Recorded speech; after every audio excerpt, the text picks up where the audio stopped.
cadre de cette célébration du 90e anniversaire est un magnifique symbole. Elle nous rappelle le sens d'une action qui toujours vise à assurer les fondations même du futur. Il suffit de voir le rôle que le président Mbow a joué dans les assises nationales, ce moment de prospective collective pour s'en convaincre.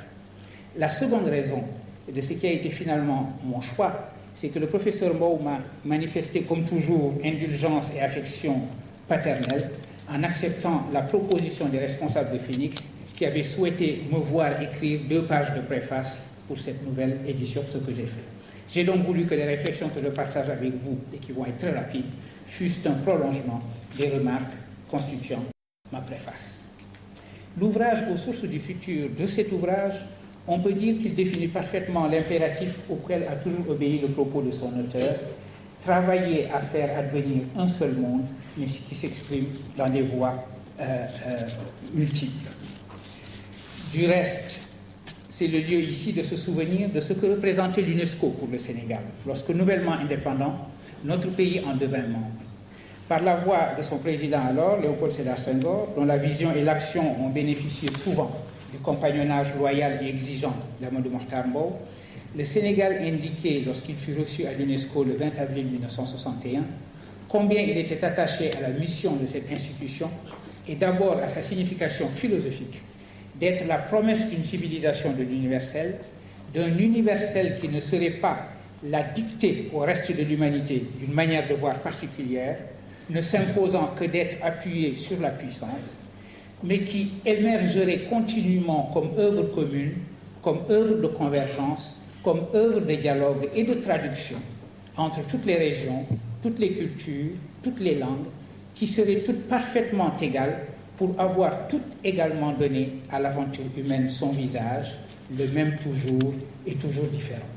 On me permettra ici pour indiquer ce que fut la rencontre entre la philosophie de cette institution et un homme comme le président Mbow, qui portait tout naturellement cette philosophie en homme décolonisé et libre qu'il était, en évoquant ici la distinction qu'opère le philosophe Maurice Merleau-Ponty entre un universel de surplomb et un universel latéral. Ce que c'est qu'un universel de surplomb, c'est l'universel qui viendrait d'en haut, qui serait imposé par une culture qui aurait décrété d'elle-même qu'elle était porteuse de l'universel et qu'à cet universel-là, tout le monde devait obéir et que sur cet universel-là, tout le monde devait s'accorder. L'universel latéral est une chose plus difficile à penser. Ce qu'elle indique, c'est que nous sommes aujourd'hui dans un monde décolonisé. Que nous soyons dans un monde décolonisé signifie que nous vivons un monde de cultures équivalentes et chacune courant le risque, malheureusement, de ne se justifier que dans son contexte propre. Plutôt que d'avoir des insularités, il faut avoir des cultures qui sont ouvertes les unes sur les autres, parce que c'est cela même qui définit une culture. Une culture qui vivrait d'être fermée, d'être enfermée sur elle-même, par définition, ne serait pas une culture humaine. Et c'est la raison pour laquelle l'universalité latérale, c'est l'universalité dont la meilleure incarnation possible est la traduction. L'acte de traduire d'une langue dans une autre, d'une culture dans une autre, est un acte absolument impossible et qui pourtant marche toujours. C'est le miracle permanent de la traduction de pouvoir s'effectuer à partir de contextes radicalement autres et de les rapprocher, de les ouvrir l'une à l'autre et de faire en sorte que les langues qui sont ainsi traduites s'interpénètrent. Cette philosophie qui est la philosophie de l'UNESCO, sa manière de comprendre la mondialisation véritablement, non pas comme une circulation de flux financiers qui ne font que reproduire au bout du compte la circulation de la volonté de puissance, mais cette ouverture et cette interpénétration des cultures qui fait que, comme l'a dit tout à l'heure magistralement le président, nous avons tous plusieurs identités. Toutes les cultures sont traversées d'identités multiples et c'est par ces identités multiples qu'elles s'ouvrent les unes aux autres. La raison pour laquelle je rappelle ce propos de Maurice Merleau-Ponty et la raison pour laquelle je rappelle ce propos à propos de l'œuvre de M. Mbow et des sources du futur, c'est que c'est cette philosophie que je viens de décrire qui s'est investie un moment dans la volonté de promouvoir ce qui a été appelé un nouvel ordre économique de l'information et de la communication auquel certains identifient toute son action. derrière lequel concept, il ne faut pas perdre de vue le sens d'un combat qui a toujours considéré que l'émancipation ne peut se réaliser que dans l'égalité. Que ceux qui tiennent en suspicion l'exigence d'égalité prétendent s'opposer à elle au nom de la liberté est une constante de l'histoire des philosophies politiques.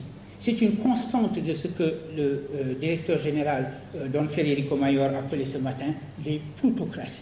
Ce sont les plutocraties qui souvent excipent de la liberté, posent comme garantes de la liberté et sont promptes à ce moment-là pour mieux assurer en définitive leur monopole et leur domination à exiger pour les puissances financières cette liberté.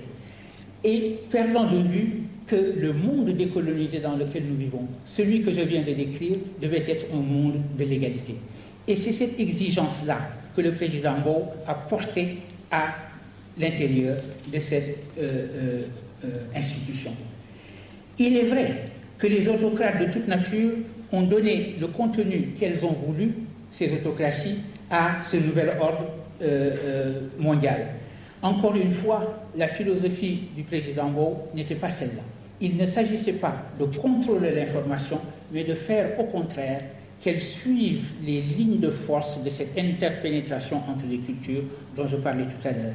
Il y avait évidemment entre les calculs de ceux qui, à l'est et au sud, ne voulaient surtout pas d'une information libre, et ceux qui, au nord, trouvaient dans le débat une occasion de refaire une UNESCO plus à leur main, il y avait évidemment peu de place pour entendre une position inévitablement précaire, mais profondément juste, qui était celle qui cherchait à tenir ensemble la liberté et l'égalité. Cette exigence a été tenue ferme par le président Mbow et elle a trouvé aujourd'hui d'autres voies.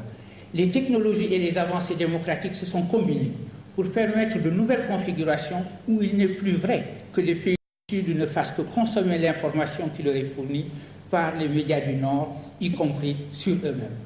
On peut lire ainsi dans ce que les printemps démocratiques tunisiens puis égyptiens doivent à l'appropriation partout de l'Internet et dans le rôle prééminent d'Al Jazeera, par exemple, l'existence de fait aujourd'hui de cet nouvel ordre de l'information et de la communication qui s'écrit désormais naturellement sans les terribles et liberticides majuscules et qui est le message que le président Mbow nous a laissé, le message où l'on peut voir les sources du futur. Merci.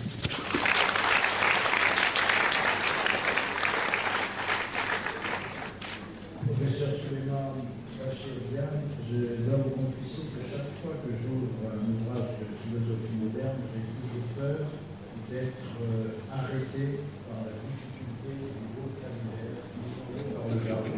Vous venez de nous infliger la preuve que la philosophie peut aussi s'exprimer de manière claire avec les mots de la rue, au fond comme faisaient les Grecs déjà, les philosophes grecs. Je vous remercie pour cette brillante contribution et je vais passer la parole à Madame Louise Marie Diop-Mas, si elle le souhaite, pour rester assise, si vous le sentez mieux. Ah, très bien. Qui l'accompagne du chef Antaliop, qu'il est inutile de présenter, en tout cas au Sénégal, mais qui n'est pas utile, je salue.